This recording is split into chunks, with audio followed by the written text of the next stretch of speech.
Hey everybody, I'm the Drink Pro. Today I get to try Orphan Barrel's Muckety Muck.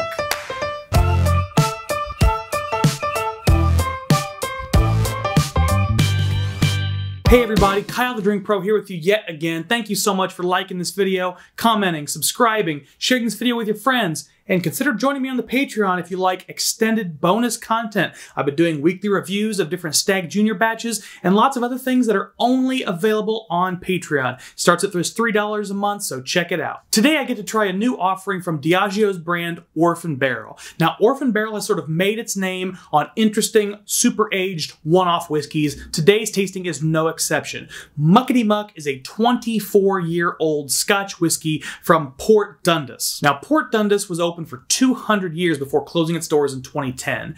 And this whiskey has only just recently been released. So the fact that it's 24 years old tells me it's been aging somewhere for a long time. One really important thing to note about this whiskey is that it is not a single malt whiskey. A lot of Scotch is single malt. Now, what does that mean? The single in single malt means it's from one distillery. And the malt obviously means it's 100% malted barley. With single grain whiskey, which is what this is, it can be made of corn, it can be made of wheat, it can be made of a blend of different grains. Single grain whiskey does not mean it's one grain. It means it's one distiller's grain whiskey. So it's not going to just be malted barley, which could attribute a different profile and maybe something perhaps a little bit more like an American whiskey or like a bourbon if there are significantly corn heavy portions in the mash bill. One of the other fun things about this whiskey is the name, Muckety Muck. Now, for those of you who don't know, a Muckety Muck is sort of an informal slang term for people that are very self-important and think of themselves very highly. Oh, he's such a Muckety Muck. But in this case, it's actually referring to a pig that lived at the Port Dundas distillery. A lot of times, distilleries make a lot of grain waste that gets fed to livestock. And at this point, pigs were actually living at the Port Dundas distillery. And one pig in particular actually had won some awards and was used for breeding and kind of thought of itself as very important and kind of won over the, love and admiration of visitors. At least that's how the story goes. That pig was known as Muckety Muck, hence the name. Now, who knows how much of that story is true or not? It could just be all BS, but it's a fun story, and Orphan Barrel made some interesting label choices. They did a couple of different options, I believe, maybe 6 in total, if my memory is serving me right. So they really wanted to showcase the pig. It's a fun thing to do. I'm kind of glad they did it, honestly. It's just fun. This is not a cheap whiskey. I believe it's around $225 MSRP. I'd have to confirm that, but thanks so much to Joseph and Dave at Vine & Table for providing me with this sample. I really appreciate it, you guys. Vine & Table is a great place to pick up all different kinds of whiskey. They just opened their Bourbon World, I believe it's called. So they're doing a lot of cool things in the whiskey community, and I want to keep supporting them the way they've been supporting me. So thanks so much, guys. Now, like I said, this is a 24-year-old single grain Scotch whiskey. So I am excited to give it a try. It is kind of funny, though, to look at Scotch compared to bourbon or, maybe Indian whiskey or other whiskeys that are going to be much deeper, darker color. This is 24 years old. I don't know if they've added color or not, but it's still pretty light compared to what you would expect from a 24-year-old pour. Oh, man, the nose is so gorgeous. I get wonderful honey. I get a little bit of a floral note, honestly. Wow, it's so sweet. I think there might be a significant portion of corn in this, because it's got that sort of corn syrup sweetness almost. I get these deep, rich vanilla bean. It's not a light vanilla, it's a deep, rich vanilla, along with that super sweet corn syrup. Maybe a hint of caramel or like creme brulee, burnt sugar kind of vibe. It's a little bit creamy. It's not particularly creamy on the nose, at least. Although now that I said that, it's starting to get more and more creamy as I keep smelling it. I'm starting to get other baking spices show up, a little bit of cinnamon. Maybe even some sort of dark fruit, maybe like a fig or a raisin, something like that. There's some dark fruit in this. Some black cherry.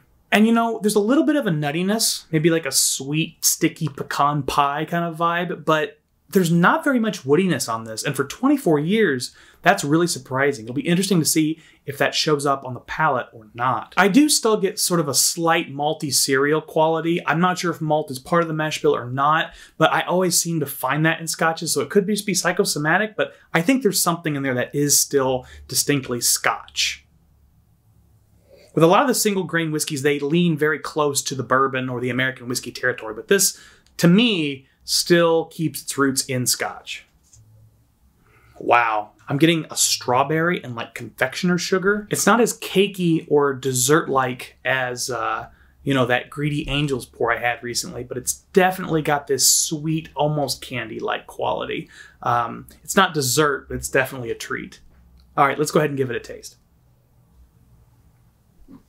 Oh man, it is so sweet and decadent. Oh my gosh, it's like buttery and honey and that confectioner sugar. It really is like some sort of candy. And then the mid palate's really interesting because then you get this sort of classic Scotch, hints of this sort of salty briny vibe, hints of that malty vibe. And the finish almost has like this slightly bitter wood, but it's really slight. There's almost no wood on this, which is unbelievable for something that's 24 years old. Honestly, to me, this might be one of the best examples of caramel.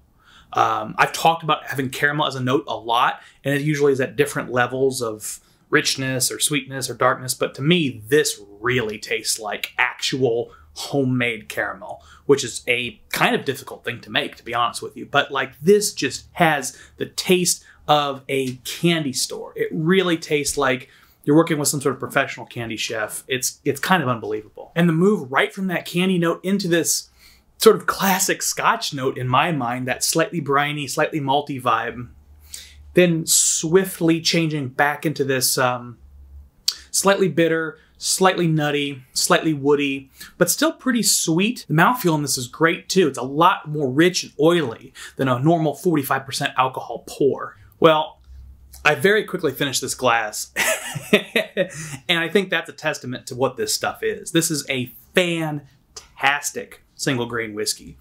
If you like sweet, if you like almost candy-esque pours, and you also like classic Scotch notes, 100% a buy on this.